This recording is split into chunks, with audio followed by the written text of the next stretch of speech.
Hello and happy Wednesday. So let's leave 2025 and go back several decades to 1965. So that's 60 years ago. And let's take a look at this issue of Time magazine from July 9th. The price is 35 cents. The cover story is about champion race car driver Jim Clark. This is volume 86, number 2, and it's in almost mint condition for a magazine that was mailed.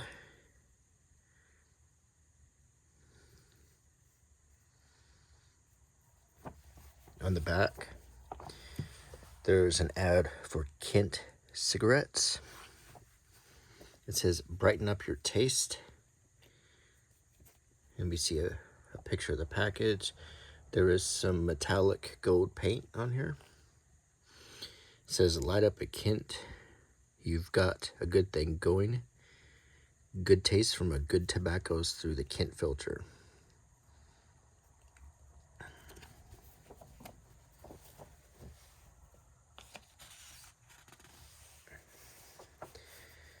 So we see an ad for Allied Chemical, and it says, fly higher, boost astronauts into space twice as fast, twice as far. So this was 4 years before the moon landing, which was in August or late July 69. So this is nearly exactly 4 years before the moon landing. The space race is in full steam. So is the Cold War. Here's an ad for New England Life. Were you born in 1934? Your cowboy days are long gone. These days you're providing for a wife and kids. Here's a picture of Wallace Beery. He was a popular tough guy actor in the 30s. And if you protect them now with New England Life cash value life insurance policy, at 65 you can get back all the dollars you put in and a lot more besides. So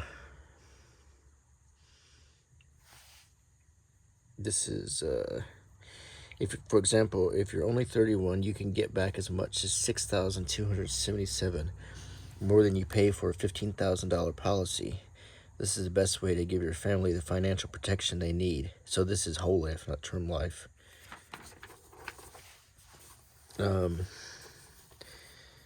When men go down to the moon in ships, TRW will help them get back.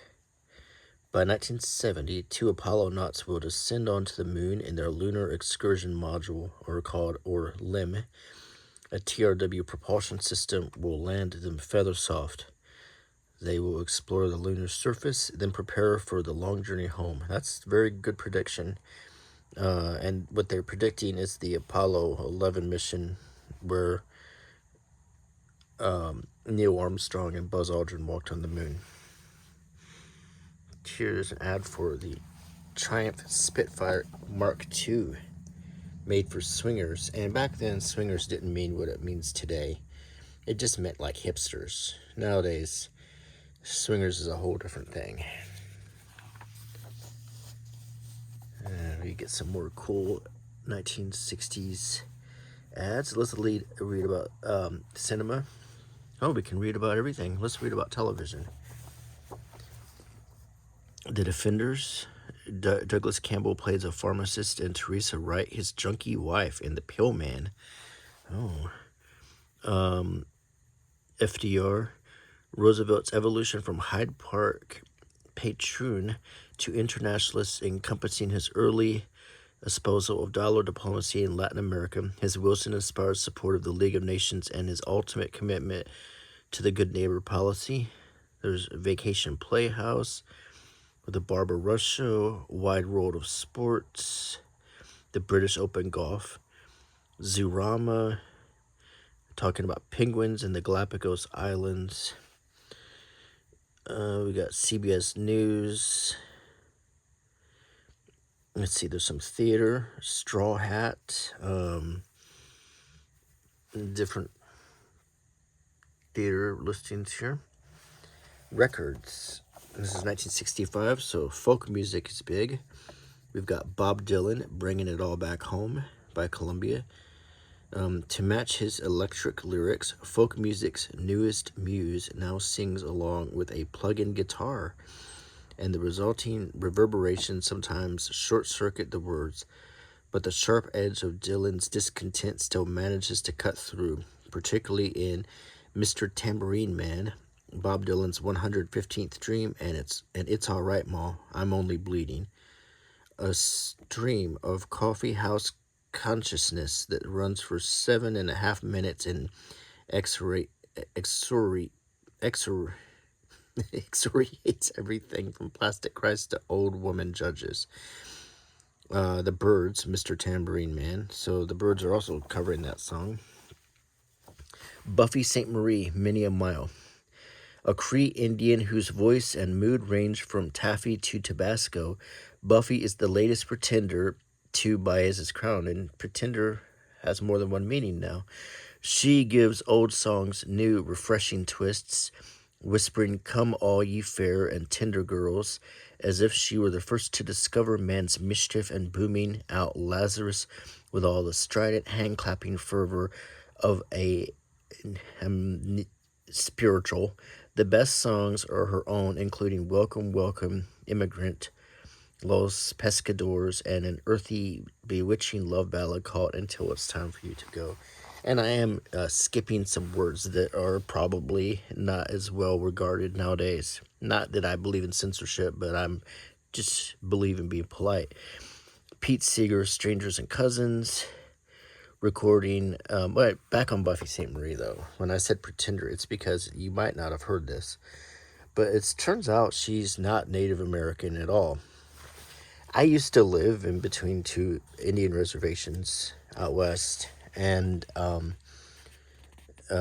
Native American Indian, and here I am talking about being polite, but still, I was convinced that she was Native American, and I'd seen many Native Americans. I was fooled. I knew that Iron Eyes Cody wasn't really. I could tell, but with Buffy St. Marie, I really did believe she was legit. So I was just kind of shocked, and as many people were, to find out that she'd been faking that identity all along, and that she was actually born in Boston. So that's very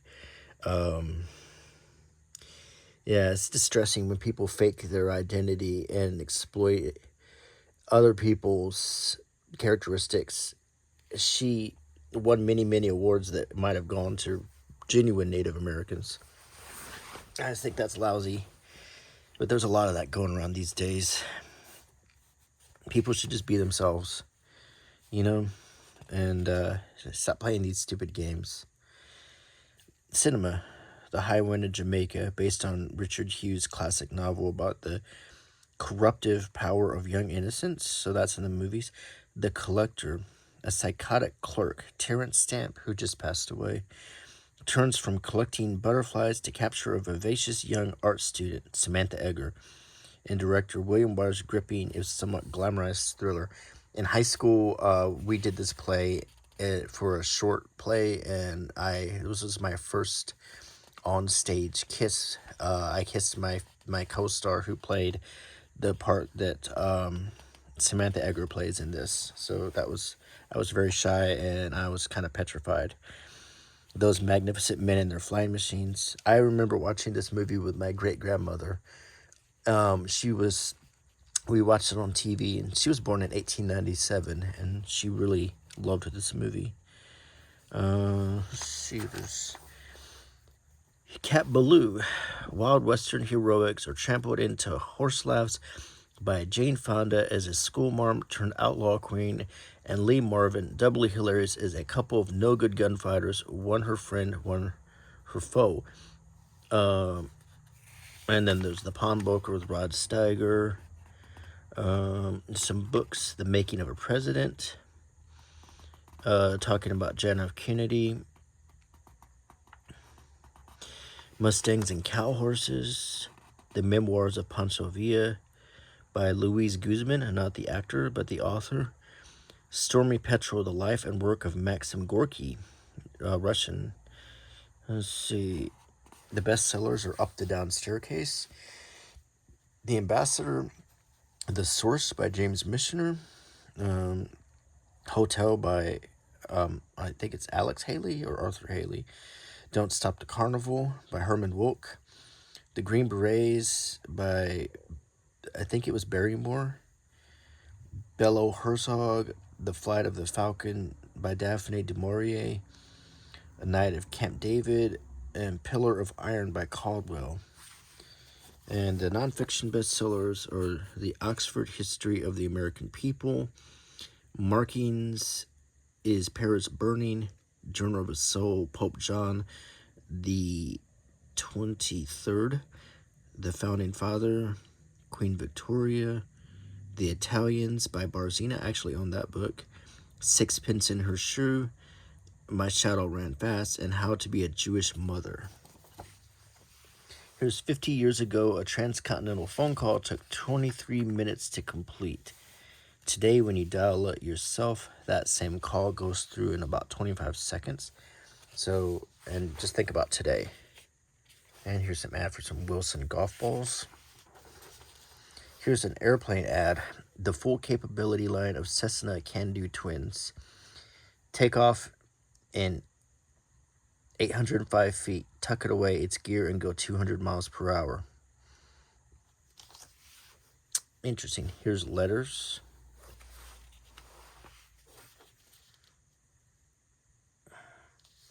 Nine special reasons to turn to your CBS radio station every weekend.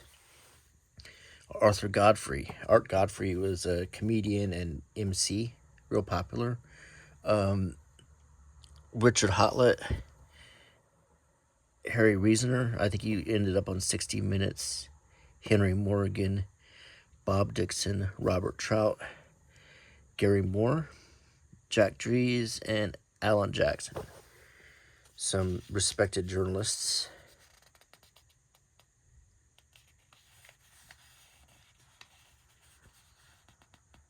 Here's some letters about the book Sexist by Henry Miller. I knew about this book from high school when a copy of it was circulating around. Probably pretty tame for today, but at the time it was pretty controversial. It says, Sir, the title of Times Review of Henry Miller's Sexist, The High Price of Zap, suggests a possible rebuttal that might be called the high price of pap.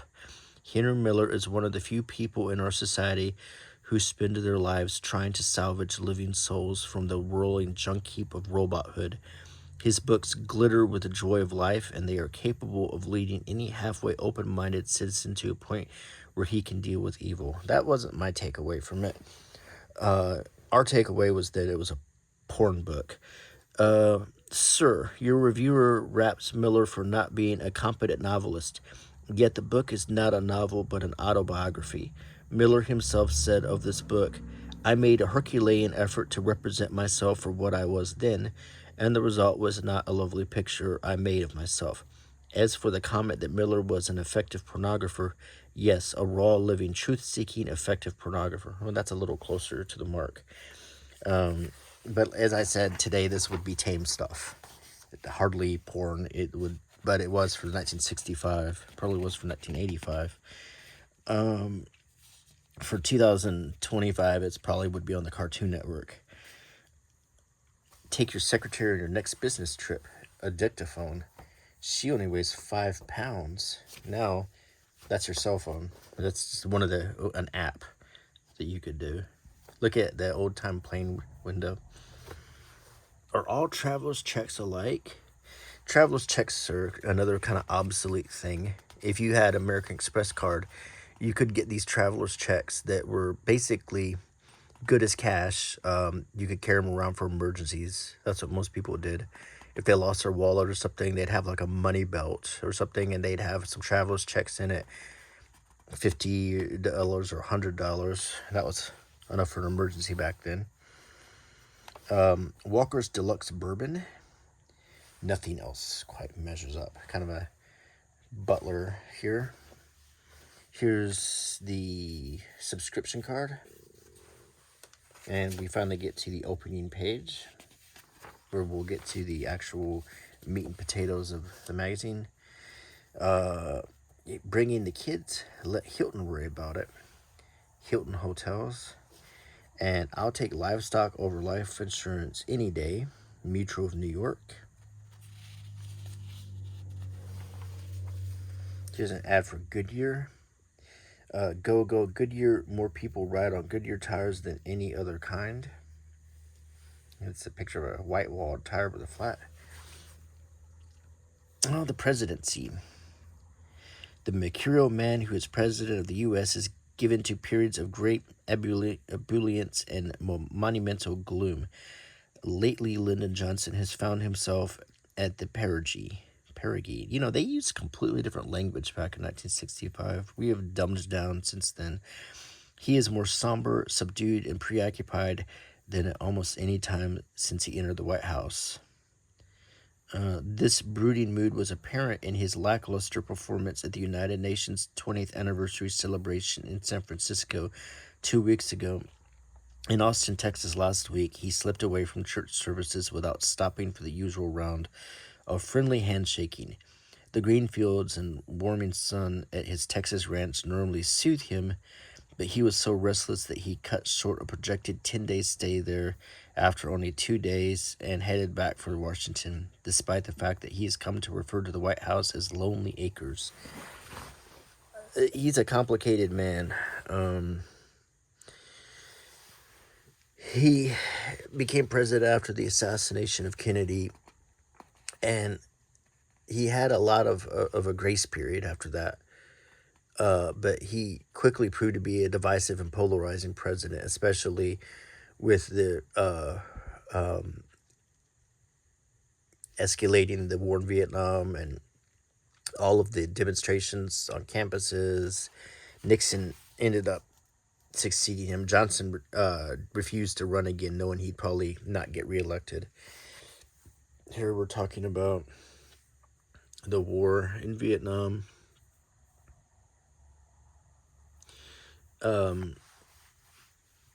The war was ramping up at this point. It would really hit a fever pitch around 1968. And here's some early coverage of the war. Here's some Marines at Da Nang Air Base.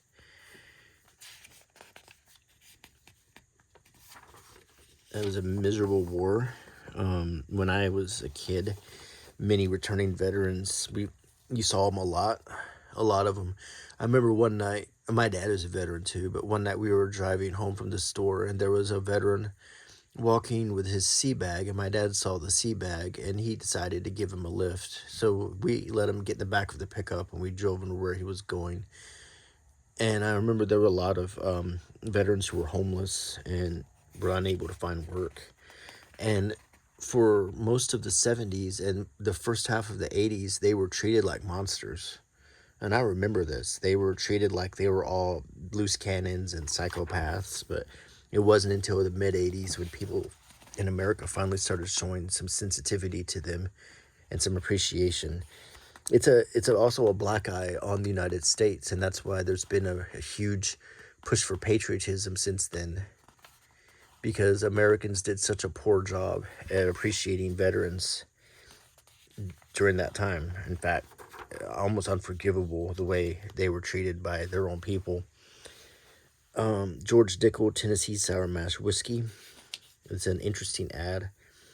And I'm saying this is from the point of view of a veteran and child of a veteran who served in Vietnam. I can tell you it's true that until about 1985, the attitude towards veterans in this country was pathetic and disgraceful. And so it did change, but the reason it changed is because of shame. And they did see how wrong they were and how they treated their brothers and sons. And here's an ad for GTE, General Telephone and Electronics. Beer on the rocks? What?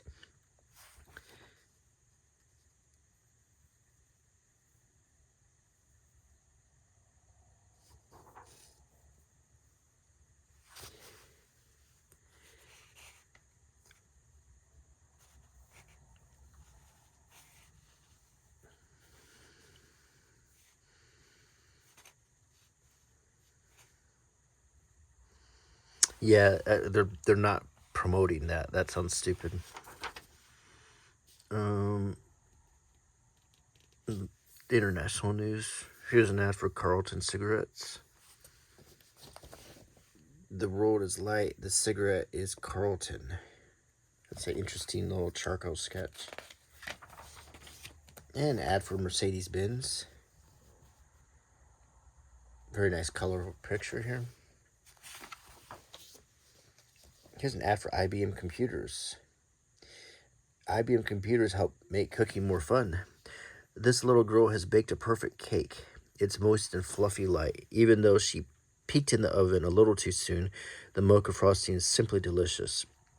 Food today is easier than ever to fix. In many ways, IBM computers help make that possible. For example, the cake mix maker used an IBM computer to discover an ideal baking recipe among many thousands of possible combinations of ingredients. The prepared frosting is specially blended. It just can't miss being creamy. An IBM computer was used to help formulate it. So they're showing how even then in 1965, computers were becoming an important part of our culture. There's a Weyerhaeuser ad with a bear. It's kind of pretty.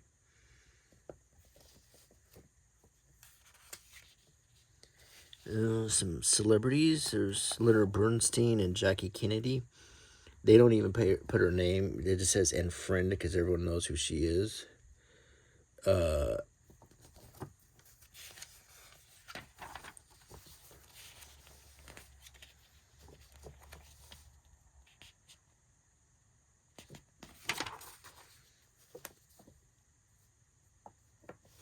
Product from BF Goodrich, and it just has a bag of plastic pellets, and it says "tough stuff." Tough enough to keep body and soul together. Tough enough to explore for oil. Tough enough to make a raincoat breathe. So they're promoting plastic. Here's an ad for Seagram's VO Canadian whiskey.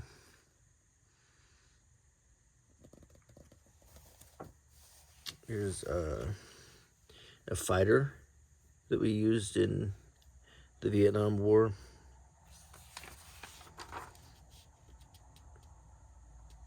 An ad for Lord Elgin wristwatch. Decision makers decide for Lord Elgin. So they're saying this is a watch to use if you're a man of power. That looks like the guy who plays Krennic in Rogue One.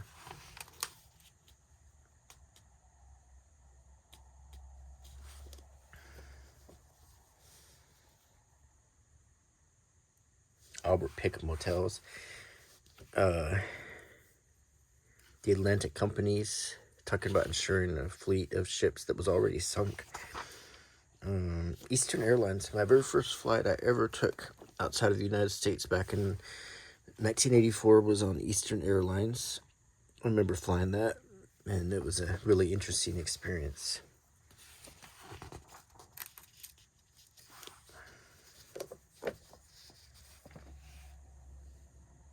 It's a sweetener, a little drop sweetener called Olin.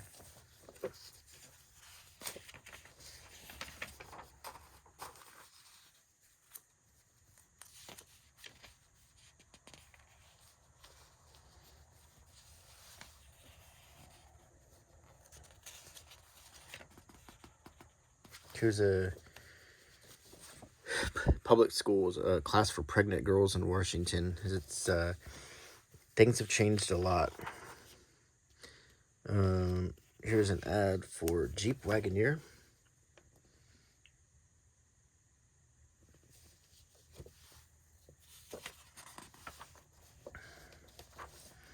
The Prudential Insurance Company.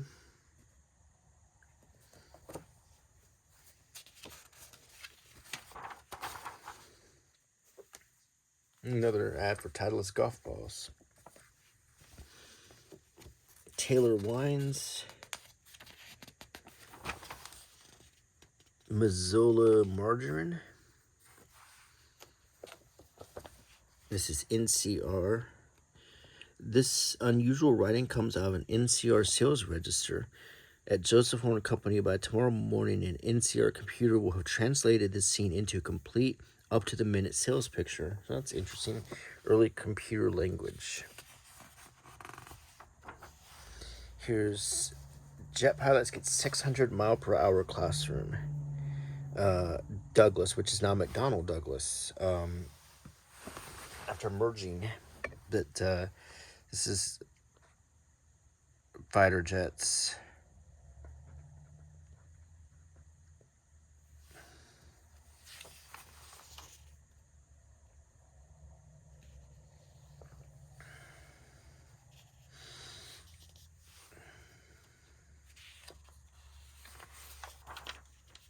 Davis almost went broke giving away buttons.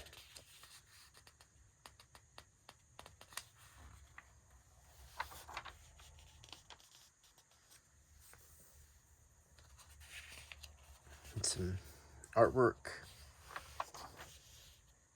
An ad for Union Carbide.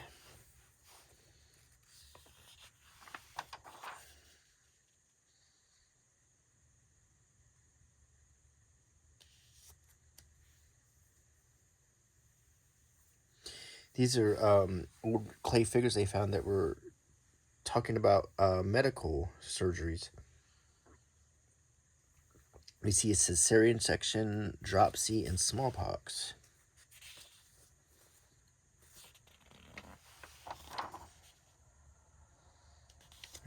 Now we're talking about the Grand Prix, which is the cover story.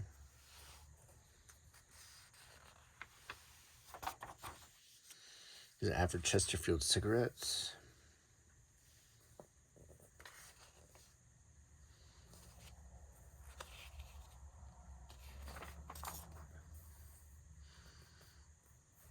General Electric.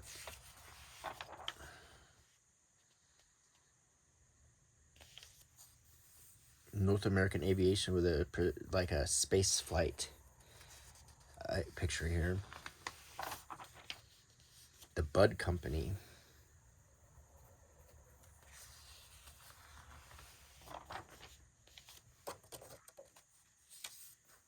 Armco Steel. That shows some astronauts.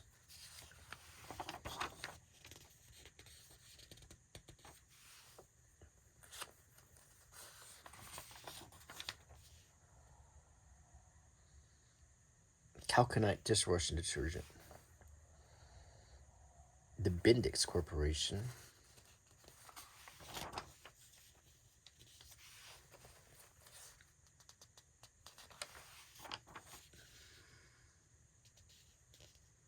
And we get some more cinema.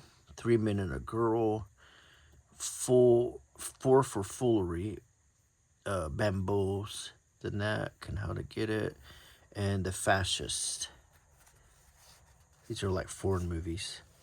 It's ad for Delta and Pan Am. Visiting Europe. Southern Airways. I don't think they exist. Here's a picture from a book called The Divine Comedy by Dante. I have this very book, and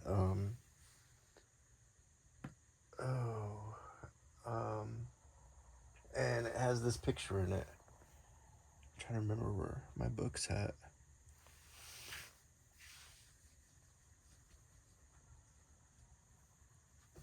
Let me see if I can find it.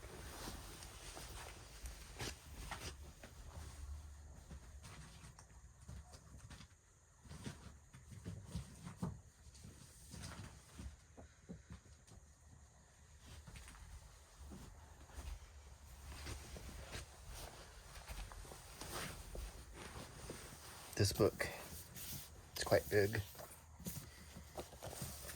Let's see if I can find that same picture. There's a lot of really creepy pictures in this book.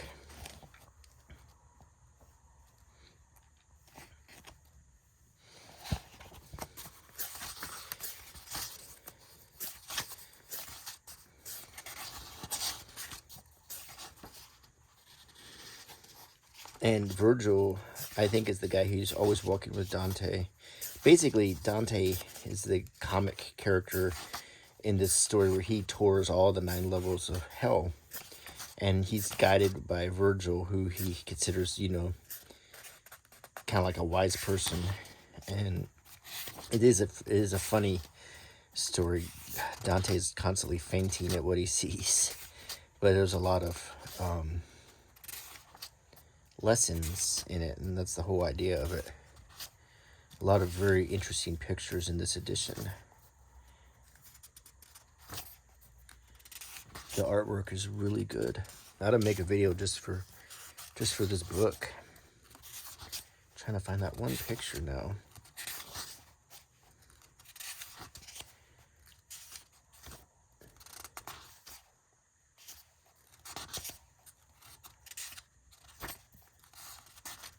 It's when they're walking over all the souls trapped in ice. It might be more towards the end.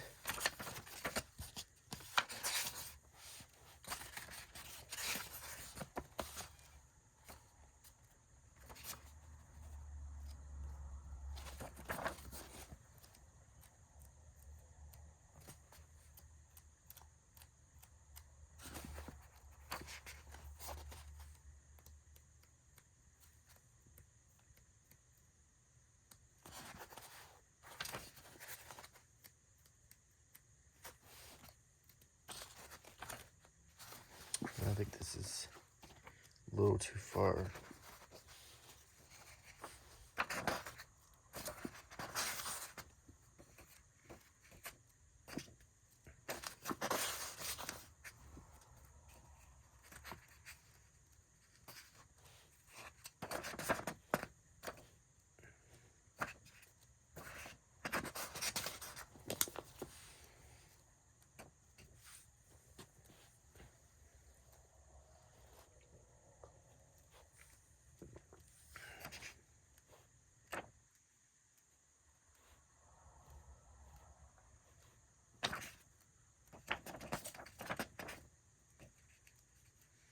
There's a really good video game called Dante's Inferno, where you get to go through all the different levels and see these 9 planes inspired by this artwork.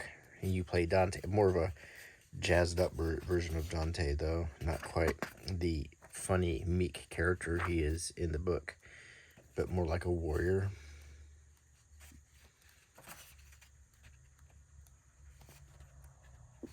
I read this in college, and I really enjoyed it.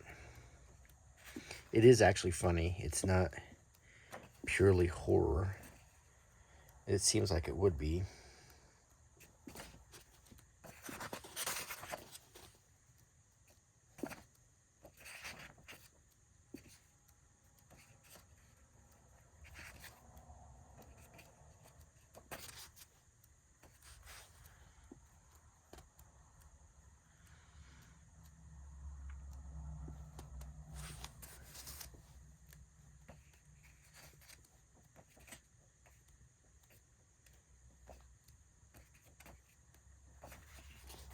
There it is.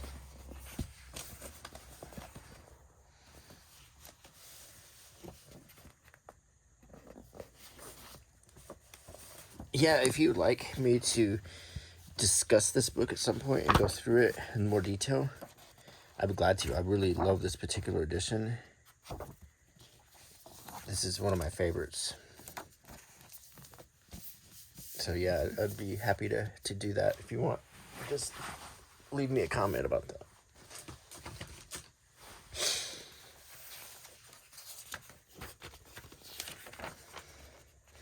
Now for Gold Pennant Whiskey.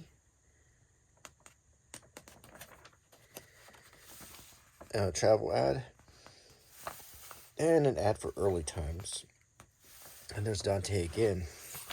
So there's a whole bunch of stuff about Dante in here.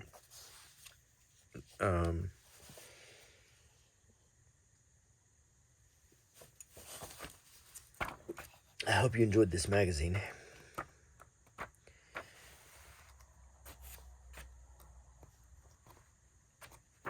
So this was a trip back to 1965. Definitely hope you enjoyed it.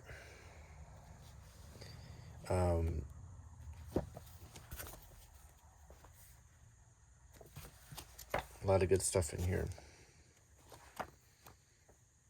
And I hope you like my channel. Please consider subscribing and leaving me a comment, clicking the bell icon, and leave me a thumbs up. All that helps very much.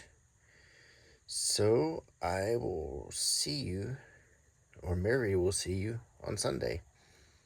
Bye.